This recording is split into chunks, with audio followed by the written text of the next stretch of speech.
We are having the wrong conversation about our comfort zone. The phrase getting out of your comfort zone is thrown around so much today online and in motivational quotes that it's begun to lose its meaning. And this is because we don't clearly understand what our comfort zone is, and it seems counterintuitive to leave it because it's where we feel the most safe.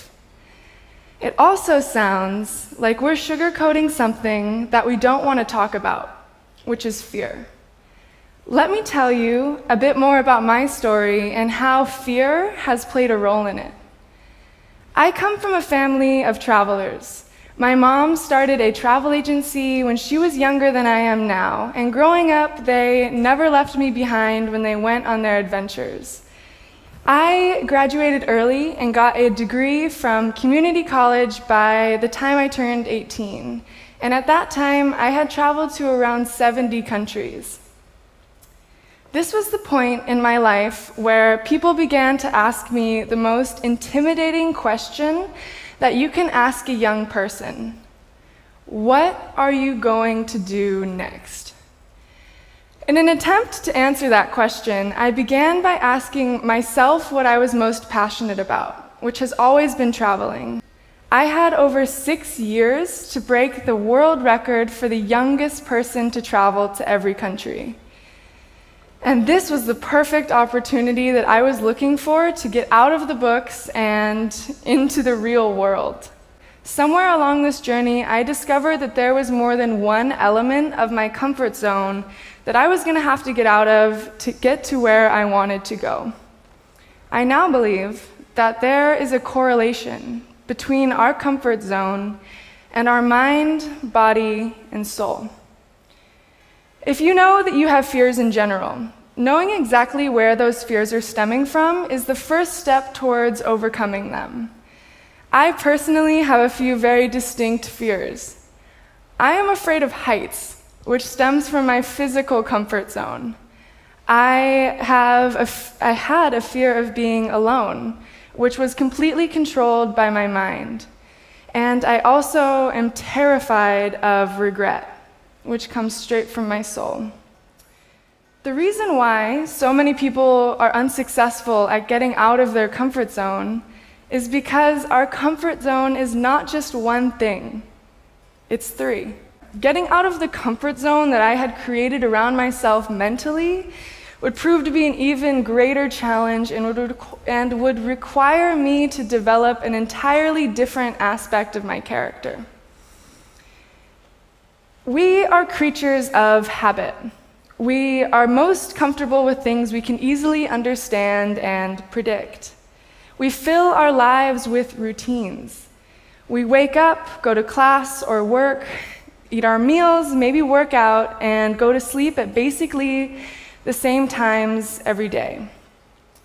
We surround ourselves with the same stable relationships for years.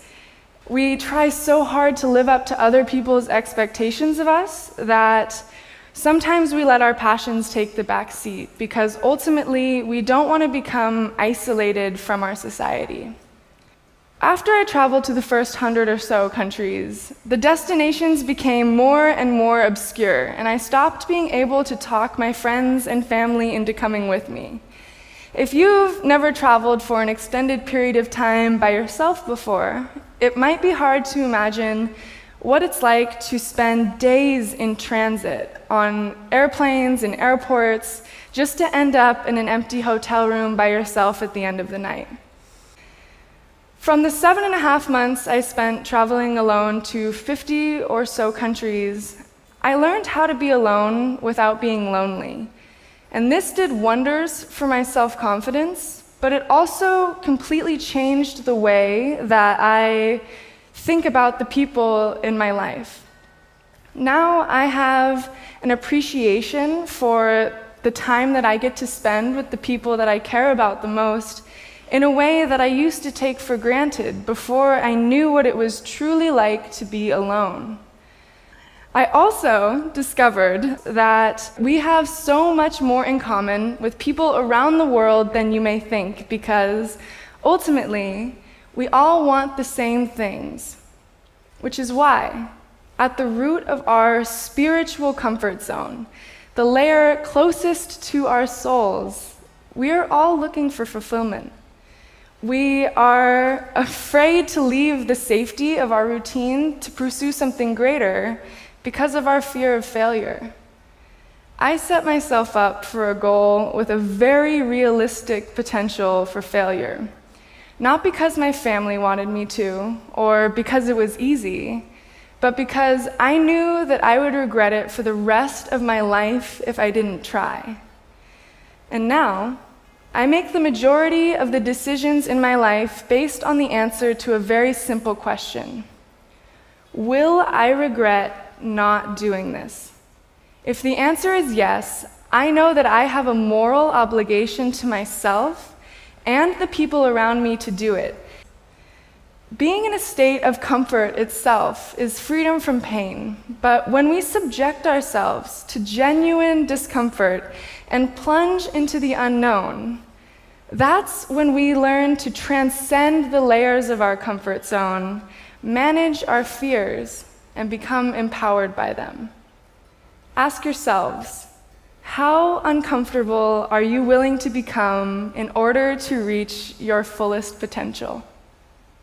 Thank you.